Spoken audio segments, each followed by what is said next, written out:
Hi everyone, అందరూ ఎలా ఉన్నారు? బాగున్నారండి? Welcome to Viji cooking channel. ఈ రోజు మన రెసిపీ వచ్చేసి సాంప్రదాయ బొబ్బట్లకు ఒక అద్భుతమైన రుచికరమైన కొత్త వెర్షన్లో.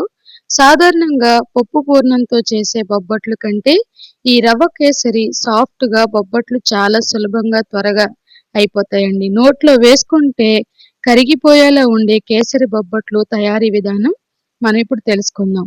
ముందుగా మైదా పిండి ఒక కప్పు తీసుకొని బొంబాయి రవ్వ ఒక 2 స్పూన్స్ వేసుకోనండి. కొంచెం రంగు కోసం పసుపు వేసుకోవచ్చు, లేకపోతే లేదు, కలర్ అయినా వేసుకోవచ్చండి.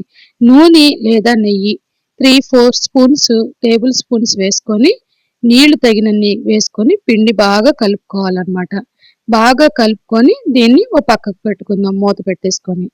చూస్తున్నారు కదా, ఇలా చక్కగా కలిపి పక్కన పెట్టుకోవాలి. అలాగే మనం కేసరి కూడా ఎలా తయారు చేసుకోవాలో చూపిస్తానండి. ఒక కప్పు రవ్వకి ఒక కప్పు పంచదార వేసుకొని నీళ్లు కూడా మనం రెడీగా పెట్టుకోనండి.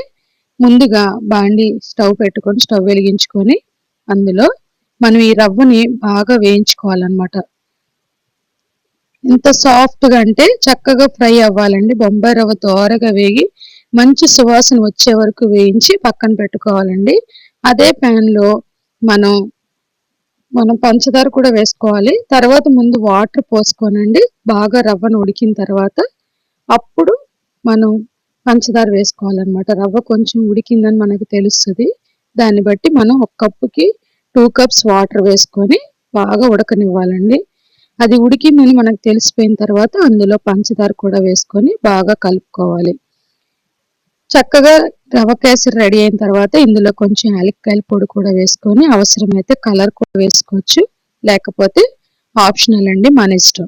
చల్లారిన కేసరి మిశ్రమాన్ని చిన్న నిమ్మకాయ సైజ్ అంతా ఉండలుగా చేసి పెట్టుకోవాలండి. మనం నానిన మైదా పిండి కూడా సమాన భాగాలుగా చేసుకోండి. కేసరి ఉండ కంటే కొంచెం చిన్నదిగా ఉండాలి. మనం బటర్ పేపర్ లేదా ప్లాస్టిక్ కవర్ లేదా అరిటాకును నెయ్యి రాయిసి పెట్టుకోవాలండి. చాలా ఈజీగా మనకి అరిటాకు మీద అయితే చాలా మంది చేస్తూ ఉంటారు. మనకి అరిటాకు అప్పటికప్పుడు అవైలబుల్గా లేనప్పుడు ఇస్తరాకు ఉంటుంది కదండి, ఆ ఇస్తరాకు మీద కూడా మనం చేసుకోవచ్చు. చాలా బాగా వస్తాయండి.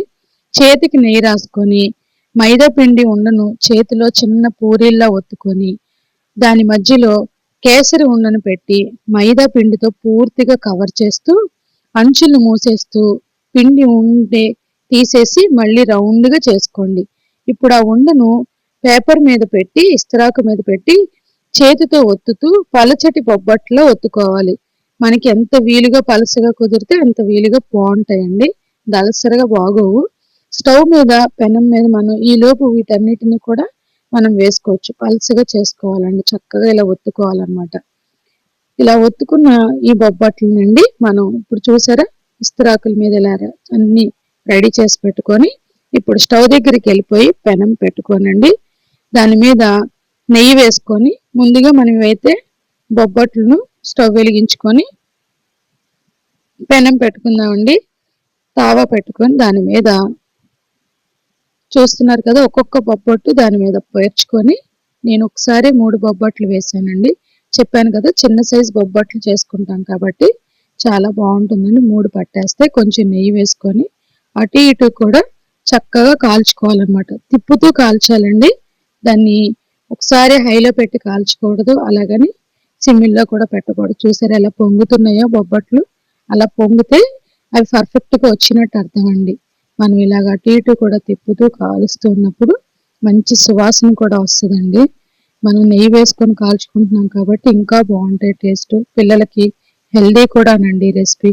ఒక్కసారి ఇలాగా ట్రై చేసి పెట్టండి పిల్లలకు కానీ పెద్దలకు కానీ, ఎప్పుడైనా ఎవరైనా రిలేటివ్స్ వచ్చినప్పుడు కానీ, అలాగే పిల్లలకి స్నాక్స్ బాక్స్లో కానీ లంచ్ బాక్స్లో కానీ ఈ రెసిపీ చాలా త్వరగా ఈజీగా అయిపోయే రెసిపీ అండి. ఒకసారి మీరు అందరూ కూడా ట్రై చేసి చూడండి. మనం అటు ఇటు కూడా తిప్పుతూ ఉండాలండి, స్టవ్ దగ్గరే ఉండి వదిలేయకూడదు. ఎందుకంటే స్టవ్ మీద పెట్టేసి మనం వదిలేస్తే అవి బిగిసిపోతాయి. అలా రాకుండా మనం అటు ఇటు తిప్పుతూ ఉంటే మెత్తగా వస్తాయండి. వెంటనే మనం రౌండ్ చేస్తూ ఉంటే మెత్తగా ఫ్రై అవుతాయి అన్నమాట. చూస్తున్నారు కదా, మంచి కలర్ వచ్చినాయి. మీకు ఈ బొబ్బట్టు చాలా మెత్తగా క్రిస్పీగా చాలా టేస్టీగా ఉందండి. మీకు చూపిస్తాను. కాలుతుందండి, అందుకే చూపిస్తున్నాను. చూడండి, చాలా మెత్తగా ఉంది, చాలా టేస్టీగా కూడా ఉంటుందండి, చాలా త్వరగా కూడా అయిపోతుంది. ఈ బొబ్బట్ రెసిపీ మీ అందరికీ నచ్చినట్టయితే లైక్ చేసి, షేర్ చేసి, కామెంట్ చేయండి.